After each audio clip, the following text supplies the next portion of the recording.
Um, what we're going to do is continue where we left off last week, but I just want to do a quick revision first of all. All right, I don't know, somehow I wasn't seeing all these comments, they just jumped in all of a sudden. So anyway, thank you. So welcome everybody, welcome. All right, so what we're going to do is have a quick revision of what we did last week, and then I'm going to pick up from there. So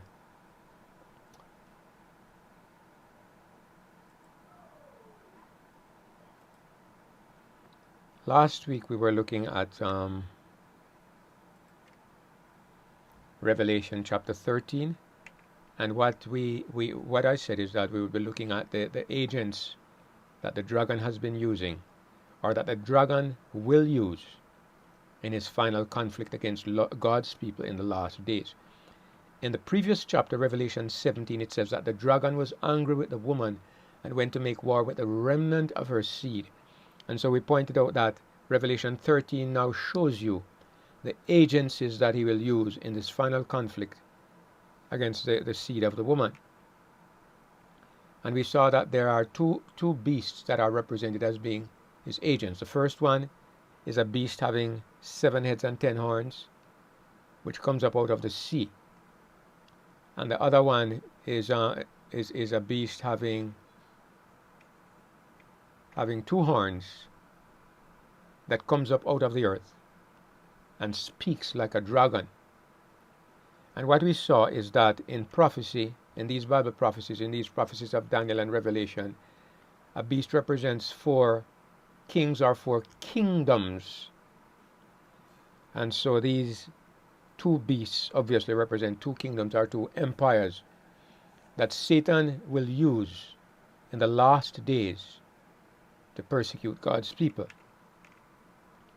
We pointed out also that these beasts are not religious powers. It is popularly believed that these beasts represent, the first beast represents the papacy or the Roman Catholic institution, and the second beast represents the Protestant churches of the United States of America. This is what is popularly believed, and when I say popularly believed, I really have to say within Seventh-day Adventist circles. I know that not everybody who watches this video comes from an Adventist background, but this is a popular idea among Seventh-day Adventists. But in order to come to this conclusion, we have to first of all break the principle of interpretation. Up to this point, a beast has always represented a secular political power. Babylon, Medo-Persia, Greece, Rome. It has not represented a religious power. Why would the symbol change here in Revelation chapter 13? Why would God go against his principle of being faithful to the symbol right throughout these prophecies? It doesn't make sense. In fact, in these prophecies, it is clear that a religious power is represented by a woman. And later on, when we come to Revelation 13, we'll find that there is a religious power riding on the beast. But the religious power is not the beast. The beast itself is not a religious power. So that's very important when we approach this subject of Revelation 13, and closely affiliated with Revelation 13, closely connected, is the issue of the mark of the beast. So as we are studying this, we have to understand that if we are faithful to the biblical interpretation, a beast represents a political power, a secular political power. All right, so that's what we looked at last week, and also we saw that there are really 2 beasts in Revelation, but the second beast is referred to as the false prophet. The first beast comes out of the bottomless pit in Revelation 11, and also in Revelation 11 it appears from the beast from the bottomless pit kills the 2 witnesses. In Revelation 17 we saw that it's the same beast that will ascend out of the bottomless pit. And so it's the same beast in 11 and 17, the same one that comes from the bottomless pit. And this is where we are told that a woman is riding the beast. We're not going to go into detail in this at the moment, because we will come to Revelation 17 and we'll look at this more closely. The woman, the beast, and the woman, and why is she riding the beast, and what does that mean? So we also saw that the beast has 7 heads and 10 horns, and this is the same thing that is said about the beast of Revelation chapter 13, the one that comes from the sea. So the beast is the beast of chapter 11, the beast of chapter 17, and the beast of chapter 13 are all the same entity. However, we also explained that the beast is said to come from the sea, but in Revelation 17 and Revelation 11, it says that the beast comes out of the bottomless pit. And when you ask, how do we explain that? If the beast comes from the sea, how is it said to come from the bottomless pit? Well, the Bible explains, because it says that the beast was and is not, and yet is or is to come. So the beast in its origins comes out of the sea. That's where it originated. And we explained that sea represents multitudes of people. It represents basically the nations of the old world. That's where the beast kingdom arose. And but it says the beast is not, was and is not. So there's a time when the beast disappears. But it shall come back. The beast shall appear in all his glory again, or maybe not in all the glory, but in great power. The beast is to come back. And when he comes back this time, he will emerge from the bottomless pit.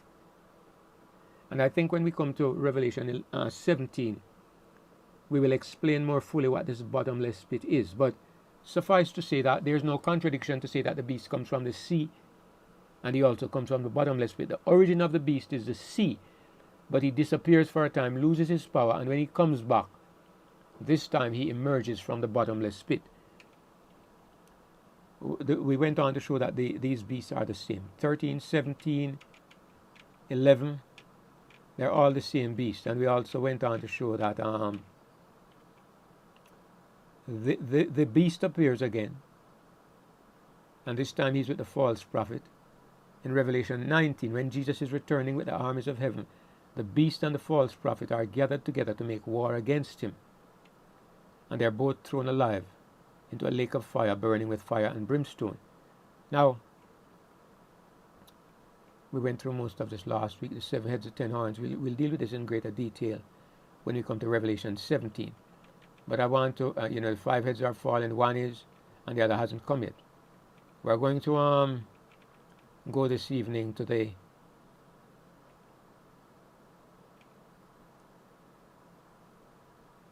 beast that comes from the bottomless pit. I'm going to switch a little bit here, and I'm going to go to the Bible. We're going to go to the Bible. We're going to go to Revelation. Revelation 13, and we're going to take some of these verses point by point. I don't want to leave anything out. We have been looking at the PowerPoint, but mainly looking at the main points. But we really need to look at some of the details, because I don't want to leave us in darkness about what's going on. Now, so Revelation 13. We went through this last week. John sees the beast coming up out of the sea, having 7 heads and 10 horns. The beast was like unto a leopard. His feet were as the feet of a bear, his mouth as the mouth of a lion. And the dragon gave him his power and his seat and great authority. So this beast has the characteristics of a leopard, a lion, and a bear. And this draws our mind straight back to Daniel 7, where Daniel saw 4 beasts coming up out of the earth, a lion, a bear, and a leopard. This beast in chapter 13 is seen as having the same characteristics. And what this says is that this beast in chapter 13 is a composite, is a combination of all these beasts in one. Let me see if I can explain that a little better. Let's go back to that. Let's go back to the PowerPoint and see if we can find that picture of the beast. All right, let me go back a little bit here. Sorry to be so scattered, folks. But I'm kind of okay. All right. Now, the beast has 7 heads. And in Revelation 17, we are told that 5 have fallen, 1 is, and the other is not yet come. What we can see is that this beast does not represent one entity in one moment of time. If there are 7 heads and 5 are already gone, then clearly those heads no longer exist at this moment.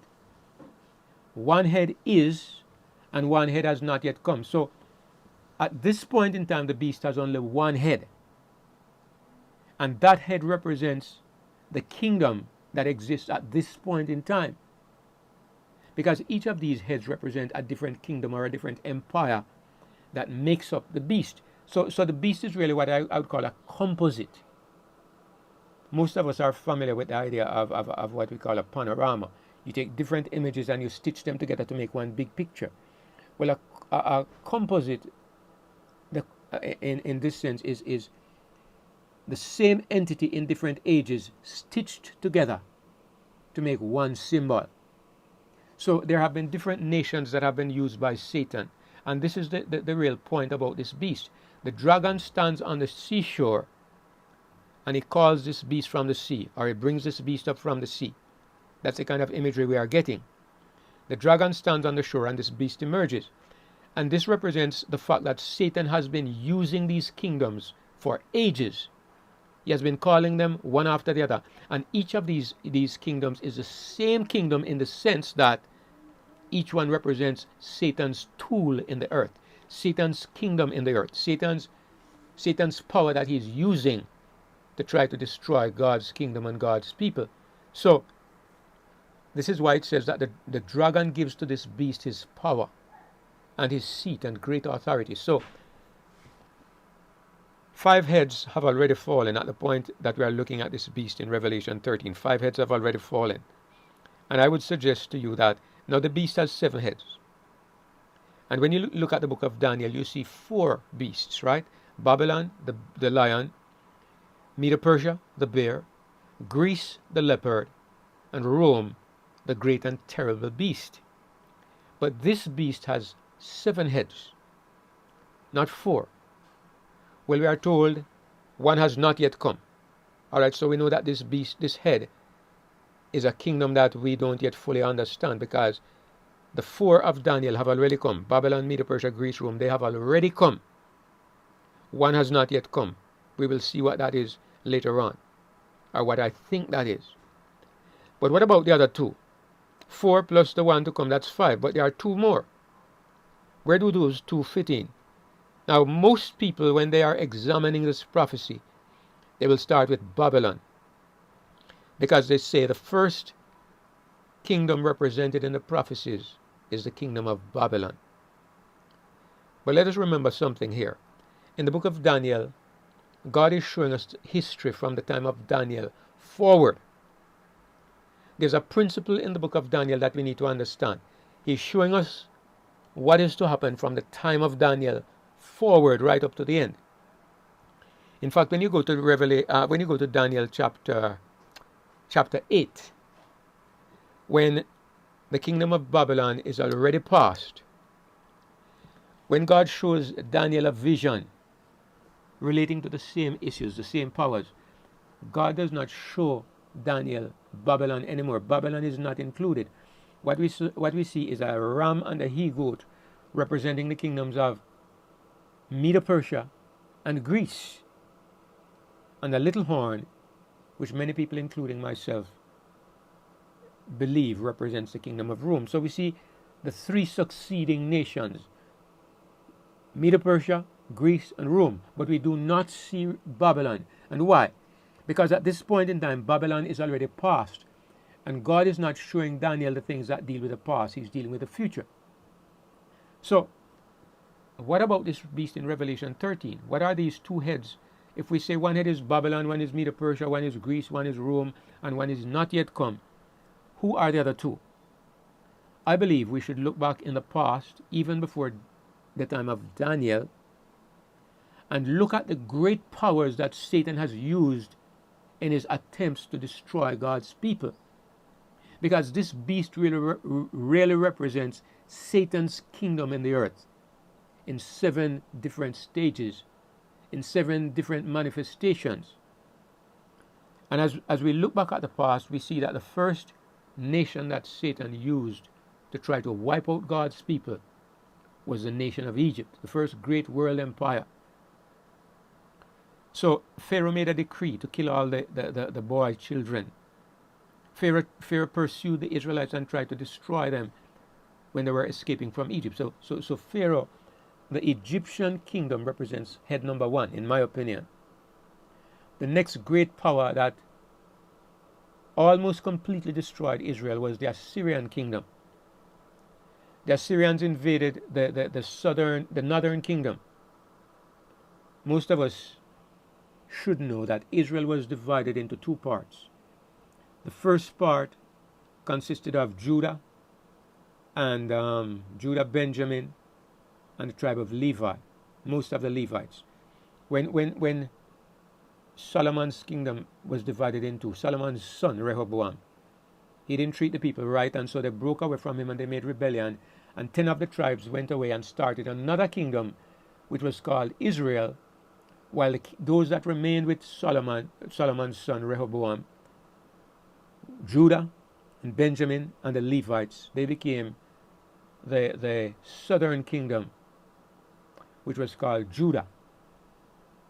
So you had Judah and Israel, one nation but two different kingdoms.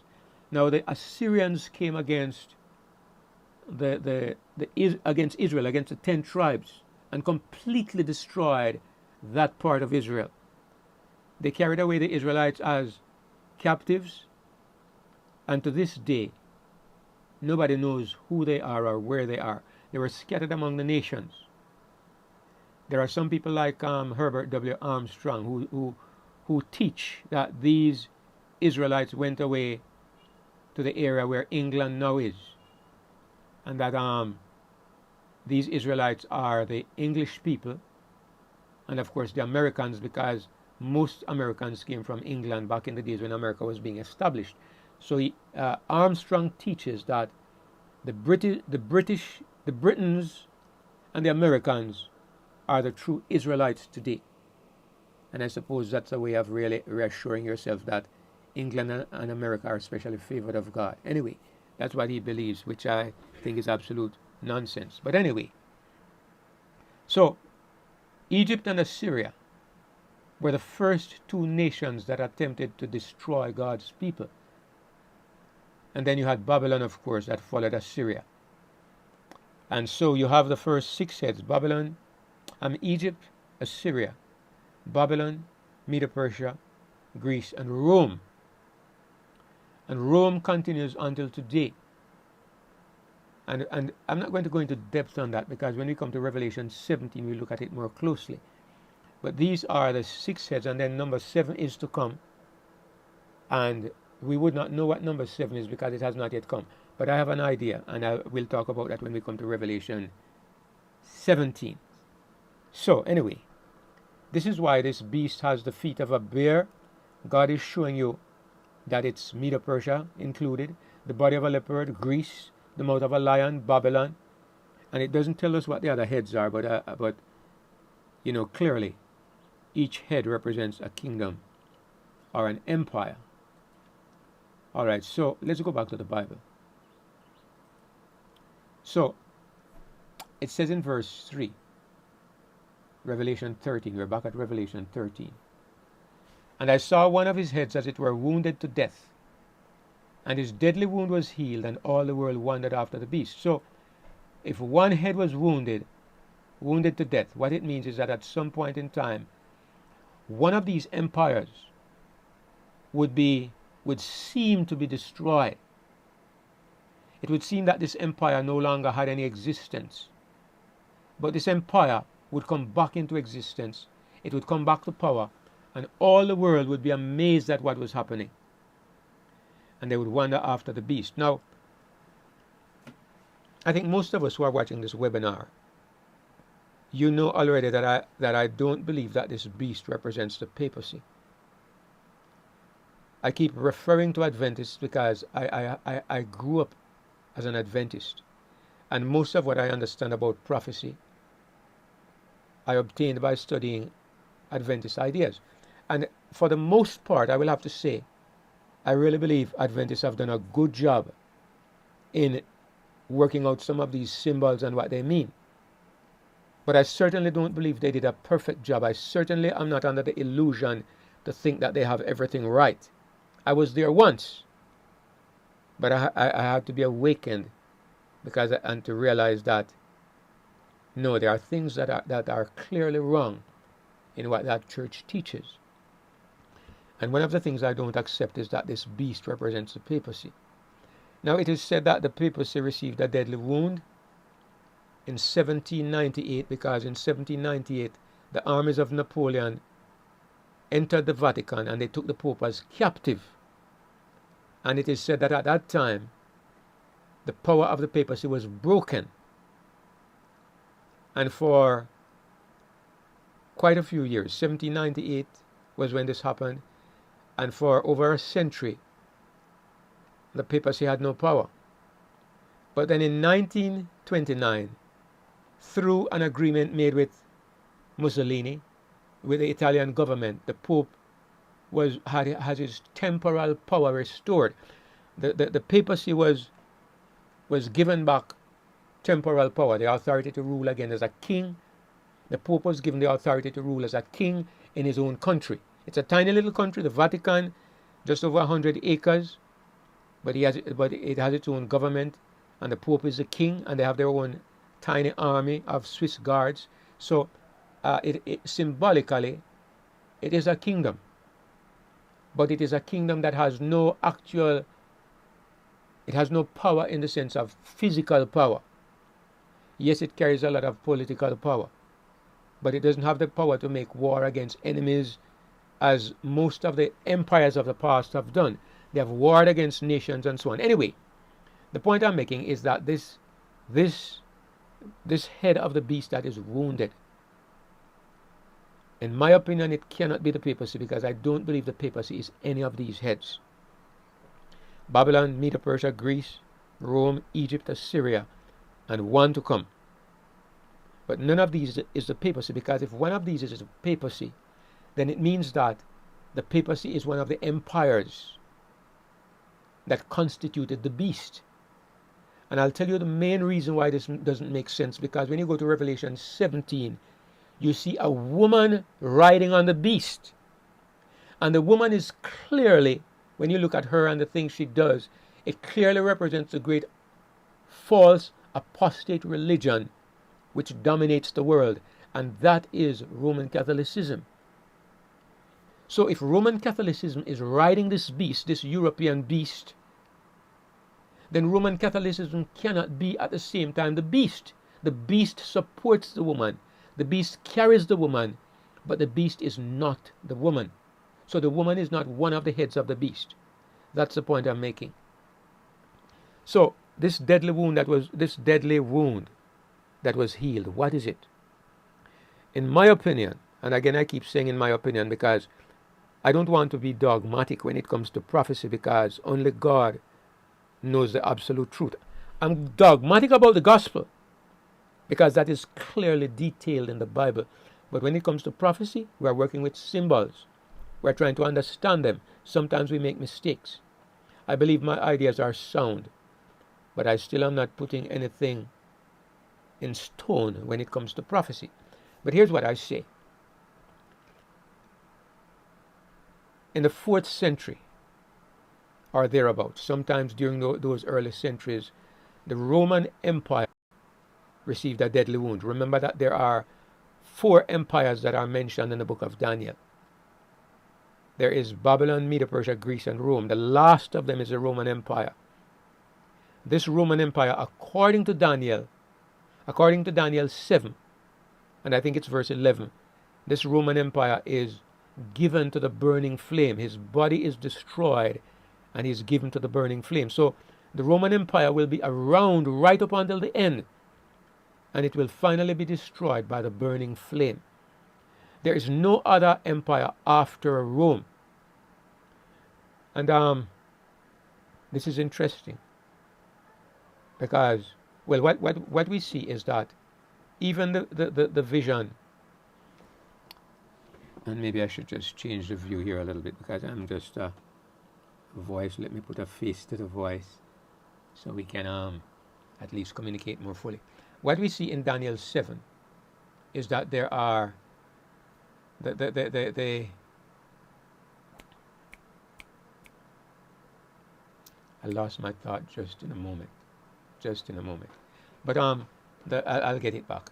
The point I was making is that when you look at the book of Daniel, the fourth empire is the last empire, which is the Roman Empire. And even when you go to Daniel chapter 2, you see in that image that Nebuchadnezzar saw, the head of gold, Babylon, the breast and arms of silver, Medo Persia, the belly and thighs of brass, Greece, the legs of iron, Rome.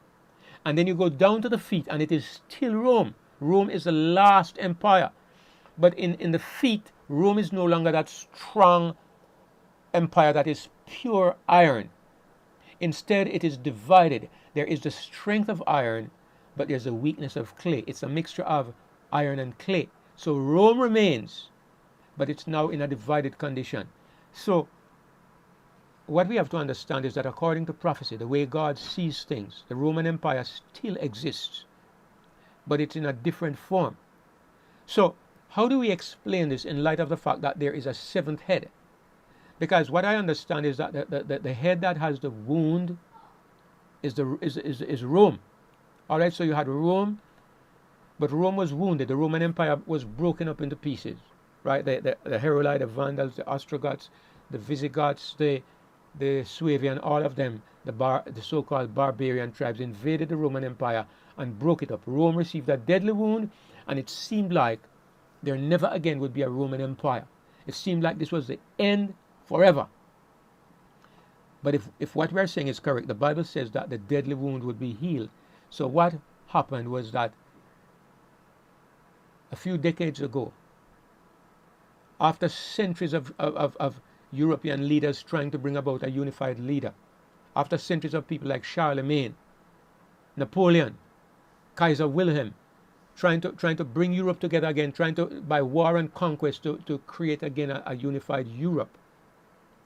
Finally, a few decades ago, they came up with a plan, and that plan was called the European Common Market.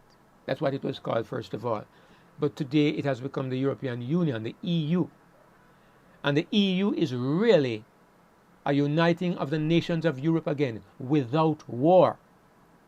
Without conquest and without war, it is an attempt to reunite Europe, to bring about again the power and even the glory of the ancient Roman Empire. Now, God did say in the book of Daniel that they would mingle themselves with the seed of men, but they shall not cleave one to the other. In other words, there would never again be a truly united Roman Empire. But according to the prophecies, there would be some semblance of unity. There would be iron mixed with clay. And in fact, when you go to Revelation 17, it says that there are 10 horns.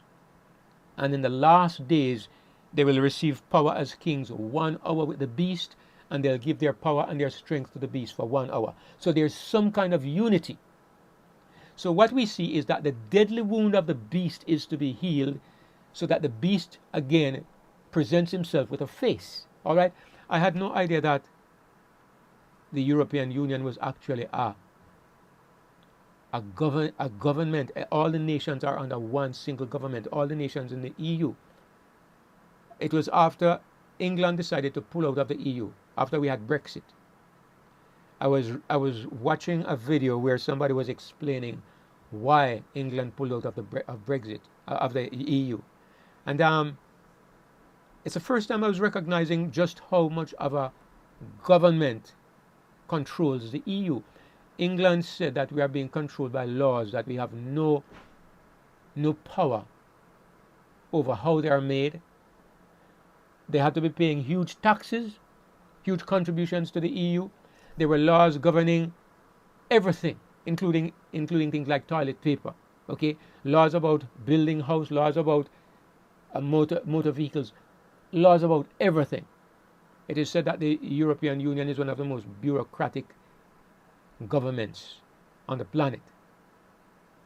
But at the same time, this made me realize that the EU is really functioning as a single country. It's functioning as the United States of Europe. It's something like America. You know that in America you have the federal government which controls the whole country, but every state has its own autonomy to a certain extent. They make their own rules, and in some states you can smoke ganja, marijuana.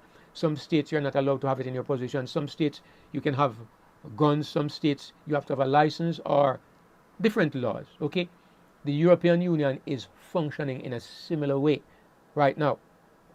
It is really the Roman Empire revived, but not with the same strength. It has the strength of iron and it has a weakness of clay. And according to the Bible, there would be a facade of unity, but it would not last. And we already see the British Empire, the British nation pulling out of the EU, and there have been rumblings and threats of other nations pulling out, because according to the prophecy, and I'm going ahead of myself because I'm caught up a little bit in what I'm saying, and some of this it will be repeated when we come to Revelation 17. According to the prophecy, head number 7, which I understand to be the EU, is to last for a short time. It has been a few decades already, but according to the prophecy, it will last a short space. Then it will pass from the sea, the breaking up of the EU, and then there will emerge the beast himself, now without any heads. 7 heads are gone, and the beast becomes the 8th king, or the 8th kingdom. There is to be an 8th kingdom which has no representative nation as the head. I don't know what that is going to be like, but I'm just trying to go along with what the Bible says. An 8th king, and this are an 8th kingdom, which was always a part of the 7. And at this time, for 1 hour, the 10 horns will receive power with the beast here when he appears without any head. Okay, so anyway, the point I'm really making is that this beast of Revelation 13, the deadly wound that was healed, represents the wounding of the Roman Empire, the end of the Roman Empire, when it seemed to be at a complete end. And when amazingly and against all expectation, we have a kind of united Europe again, at least for a short time. Now it says, and let's go back to the Bible, that all the world wandered after the beast. Everybody was amazed when they saw the restoration of the EU. And they worshipped the dragon which gave power unto the beast. Now, here is where we need to think about what we are reading, because many of my friends say, all right, they worshipped the dragon. If we talk about worshipping, it means that we are talking about religion. And so they say this has to be, the beast has to be a religious power. But notice who it says they worshipped first of all. They worshipped the dragon, which gave power unto the beast. And they worshipped the beast, saying, who is like unto the beast? Who is able to make war with him? First of all, they worship the dragon. Now, does this mean that people are going to be bowing down to Satan and singing songs of praise to him and praying to him? Of course not. I mean, yes, you do have the first church of Satan. You do have Satan worshippers who worship Satan in this way. But it's kind of silly to think that this is what it is talking about, open worship, because we are dealing with Revelation, a highly symbolic book. And every one of us understands that to worship in this sense indicates to give supreme allegiance, to give supreme loyalty. There's a place in there are several places in the Old Testament where it says that the people worship the king. All right, they worship the Lord and they worshipped the king. Let me see if I can just find one quickly. I don't want to just make a statement and not back it up. All right. I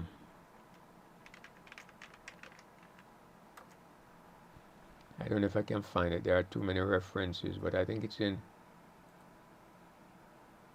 Chronicles somewhere, or maybe in Kings.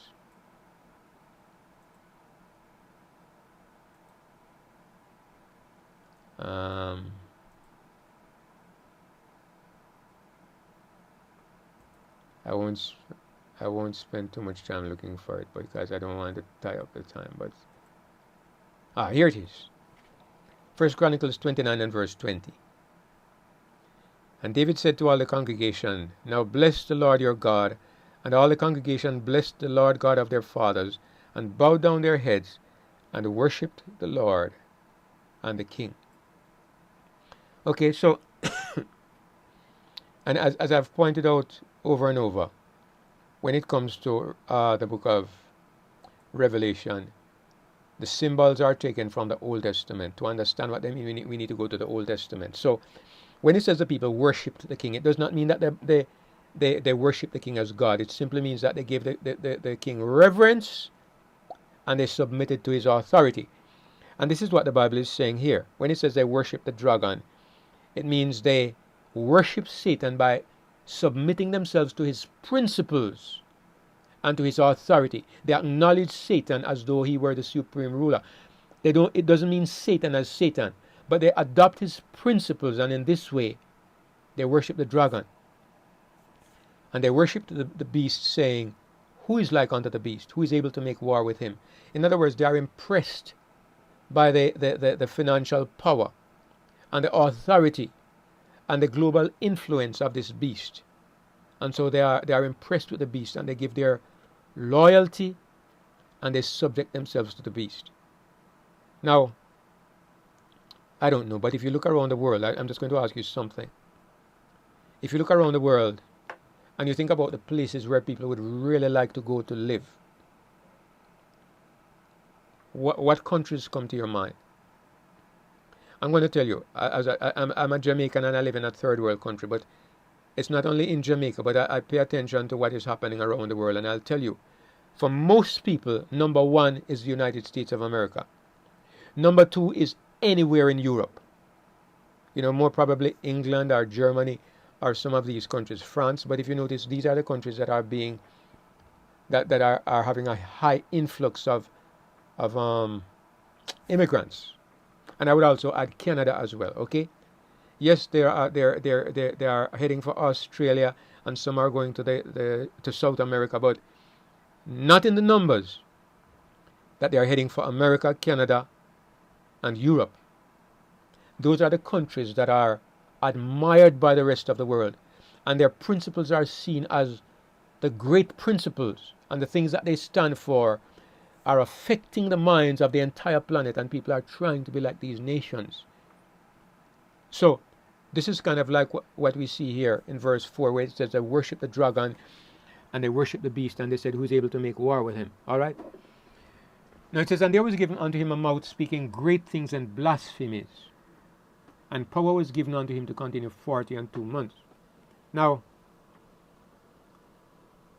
we ask the question, verse 5, what point in time is it referring to? If the beast is given power to continue 42 months, are we talking about from the time the beast first came into existence, when it arose out of the sea? From the time of the first head? Well, obviously not, because the first head would have been way back in the time of Egypt. So what we have to do is to look at the context of what is said here. It says, there was given unto him a mouth speaking great things. He was given power to continue 42 months. So when you go back up, you say that it says that his deadly wound was healed, and all the world wandered after the beast. It's at this point, it's from this point that we are now going to examine the rest of the chapter. After his deadly wound was healed, they worshipped the dragon and they worshipped the beast. And they admire the beast and says nobody can make war with him. Nobody can stand against the beast. And at this time, he's given a mouth speaking great things and blasphemies, and he's given power to continue 42 months. Now again, I go back to popular Adventist teaching, which says that this 42 months is a prophetic time that covers a span of 1,260 days. That time period is understood to be from the time when the Roman Catholic institution first came to world dominance in the year 538, and that it continued until the Pope was taken captive by Napoleon in 1798. It is said that this was a period of 1,260 years, and since it is believed that the beast is the papacy, the Roman Catholic institution, it is said that this time period that is given to the beast, he was given power to continue 42 months. It has to do with the time that the papacy had its greatest power back in the Dark Ages, back in the time from 538 to 1798. But of course, if what I am suggesting is correct, what it means is that we are looking at a time in the future. This 42 months would not have begun yet, but it would be referring to a future time. It says, and he opened his mouth in blasphemy against God, to blaspheme his name and his tabernacle, and them that dwell in heaven. Now, I don't have the time to go into this again in detail today, but many people believe that blasphemy only has to do with,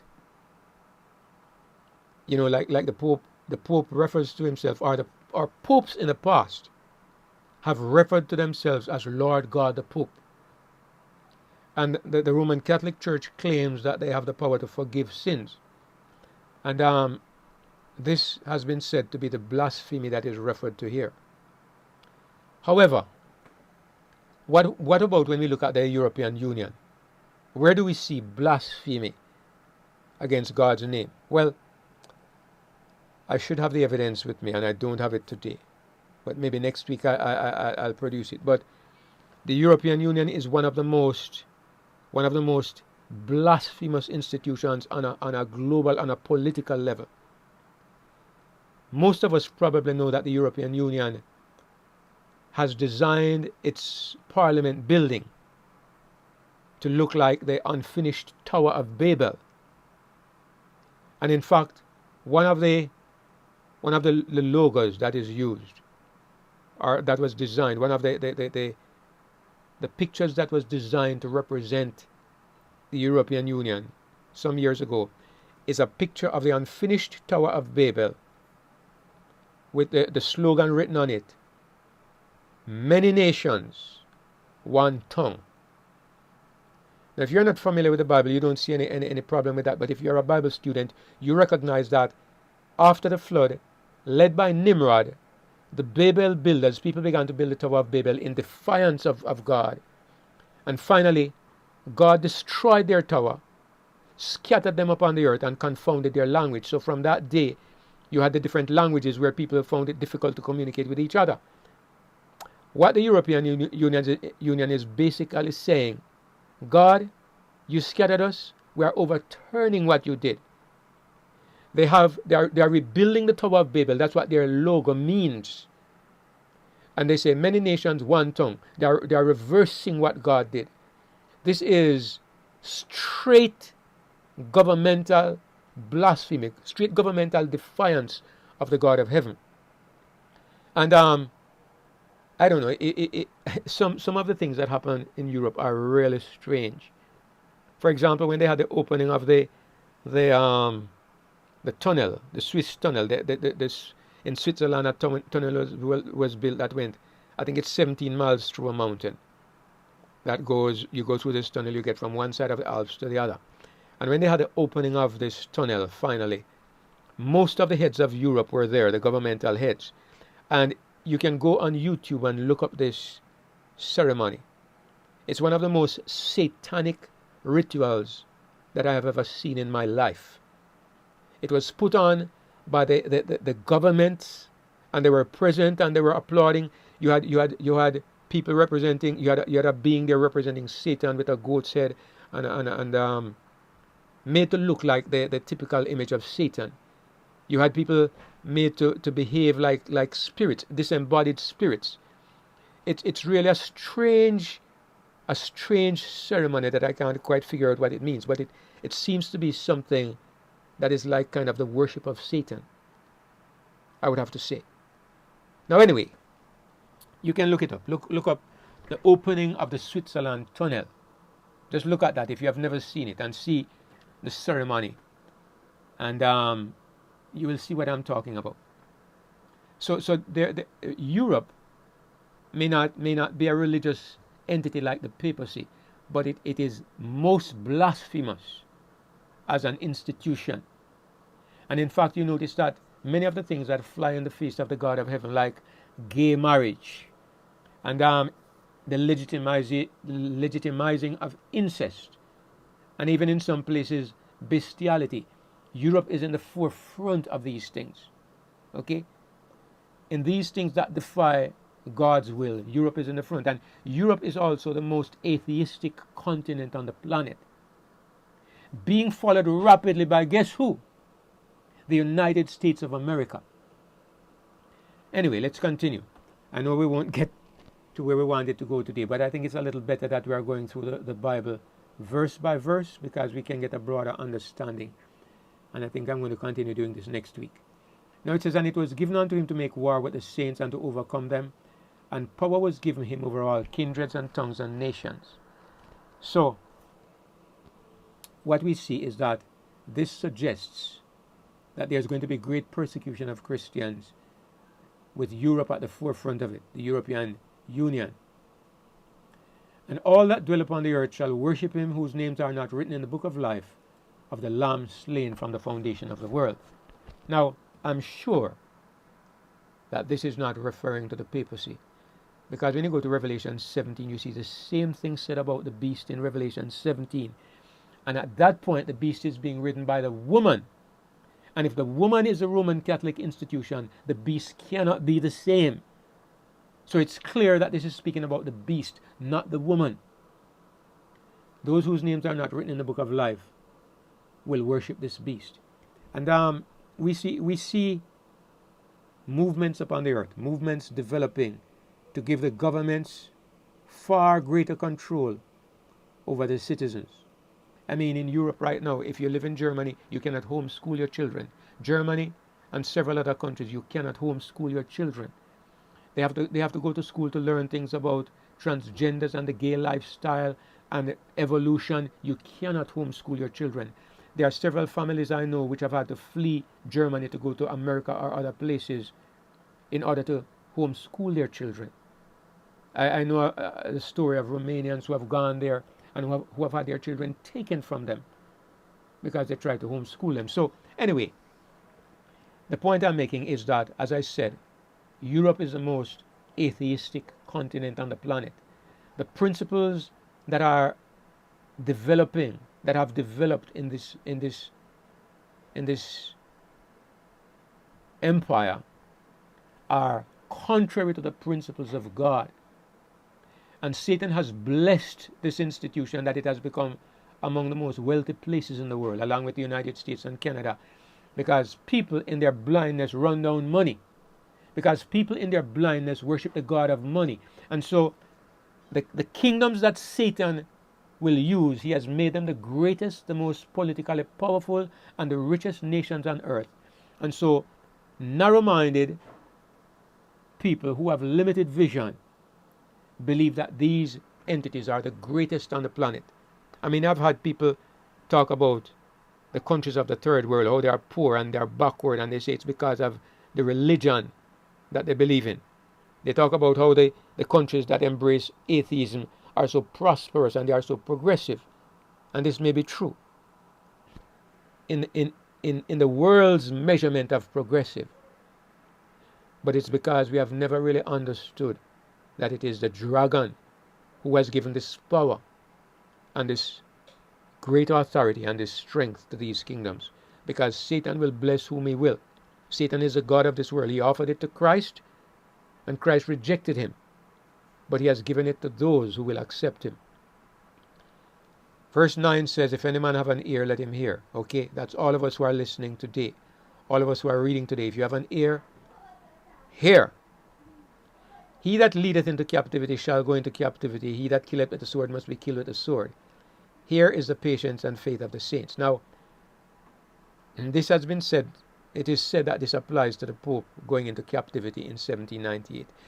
But again, this is kind of like wishful thinking. If you just look at another version of the Bible, here's what it says. If anyone is destined for captivity, to captivity he goes. If anyone kills with the sword, and again, this is a little different. If anyone kills with the sword he must be killed. Here is perseverance and the faith of the saints. This is the New American Standard Bible. The NIV, let's see what it says. If anyone is to go into captivity they will go. If anyone is to be killed with the sword they will be killed. This calls for patient endurance and faithfulness on the part of God's people. I think this is more what the verse is saying. It is saying some of us are going to go into captivity. Some of us are going to spend the time in jail. Some of us are going to be killed, because those who don't worship the beast and receive his mark will be killed. The decree will go forth. This calls for patient endurance and faithfulness on the part of God's people. This is why whoever has ears, let him hear. All right? So, chapter 11, verse 11, then goes on to speak about the second beast coming out of the earth. I'm just going to comment on verse 11 here again, and then I'm going to stop and finish the chapter next week. Now, I made a point last week that the beast comes out of the earth because earth represents the new world, this part of the world that was not known during the time when the Old Testament was written. In the Old Testament, the biblical world was Europe, North Africa, and the Middle East. And when it says that these nations rule the world, it is referring to that part of the earth. And that part of the world is seen as the waters, the sea, because that's where the multitudes of the earth lived. So these nations came up out of the sea. But this second beast comes up out of the earth. It comes up in a part of the earth that is not the old world. This is the new world. It's a part of the world where there is not a great multitude of people, at least not at the time when it was coming into power. And this represents the United States arising in the new world. And when it says the United States, I'm going to suggest something here. It had two horns like a lamb, but it spoke like a dragon. Somebody suggested this, and I think it's a good idea. This beast has two horns like a lamb. And in the rest of the prophecy, like in Daniel, for example, a horn usually represents either an individual king or a small kingdom within an empire. What I mean is the fourth beast, for example, of Daniel 7 had 10 horns, which represented the 10 nations that Rome was broken up into. A horn represents a kingdom, a smaller kingdom, while a beast represents an empire, a great kingdom that contains smaller empires. So the European Union, or Rome, for example, is an empire. It had nations within it. When you look at the United States, it's also an empire, because it controls different states, each one of which is in a sense almost a kingdom to itself. But more than this, on that same continent of land, there are two nations that are closely affiliated. They work together so closely that you don't even need a visa to travel from one country to the next. And I'm talking about the United States and Canada. They are very, very similar. And their history is kind of similar, because the people who came to Canada were people who left Europe and came to Canada. It also is a wealthy country like the United States, and many of the principles are the same. So this beast here with two horns, I'm suggesting that it could represent the two nations of America and Canada. Now, it's a suggestion. It's not something set in stone, but it seems to make sense to me. It says that this beast speaks like a dragon, and we hear very much the same kind of intolerance coming from the United States and from Canada. So I just wanted to make that point, because my time is up here now and I'm going to have to close off. But that's where we're going to end our thoughts for today, and see where we can pick up next week. But I wanted to see if there are any comments I need to respond to before I close off. Let me just say welcome to Kevin from Guam, Florian from Germany, Rajko Stanojevic, I suppose maybe from somewhere in old Yugoslavia, Claudia from Romania, Robin from Texas.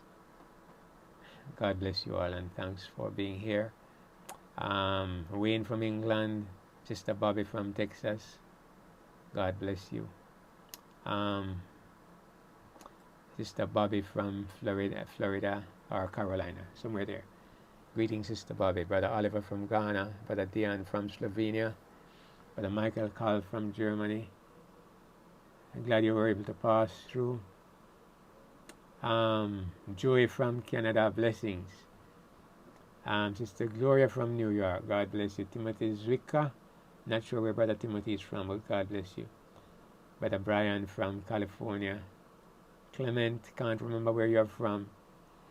Hi, Kayla from DC. Nice to have you. Brother Darrell, glad you could be with us this evening. Christopher Barre, not sure where you're from. Brother Leonard from Texas. Brother Benny from Romania. Now there are quite a few questions here. And Brother Nigel from Canada. I don't think I have enough time to answer all these questions. All right.